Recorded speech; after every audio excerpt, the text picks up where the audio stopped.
ইসলামী bank Bangladesh PLC গত 14ই August একটা memorandum দেয় যে আপনাদের পার্মানেন্ট এমপ্লয়ীদেরকে আমরা একটা কম্পিটেন্সি অ্যাসেসমেন্ট টেস্ট নিব, যে টেস্টের আপনাদেরকে অবশ্যই শর্ত জুড়ে দেয়, অবশ্যই উত্তীর্ণ হইতে হবে যদি আপনাদের সার্ভিস কন্টিনিউ করতে চান, এবং কেউ যদি এই পরীক্ষায় অ্যাটেন্ড না করেন সেক্ষেত্রে তাকে দ্বিতীয়বার আর কোনো সুযোগ দেওয়া হবে না। পরীক্ষায় বাধ্যতামূলক অংশগ্রহণ করতে হবে।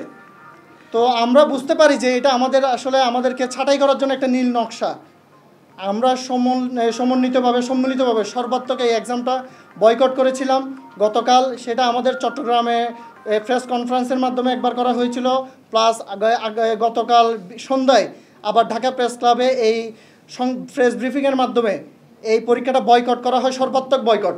আদালত খোলার জন্য অপেক্ষা করছি। যদি আদালত খোলে আমরা আদালতের কাছে দরখাস্ত নিয়ে যাব যে আপনি যে এখানে নির্দেশনা দিয়েছিলেন তা সঠিকভাবে মানা হয়নি, আইনের ব্যর্থ হয়েছে, এবং এতজন যে 5500 জনের কথা বলা হচ্ছে কর্মচারী, তাদের ভবিষ্যৎ কি হবে, এই যে অনিশ্চয়তা, এই অনিশ্চয়তার ব্যাপারে দেশের আইন কিভাবে তাদেরকে প্রোটেকশন দিবে এটা নির্ধারণের জন্য মহামান্য আদালত একটা সুনির্দিষ্ট মতামত দিবেন বলে আমরা বিশ্বাস করি।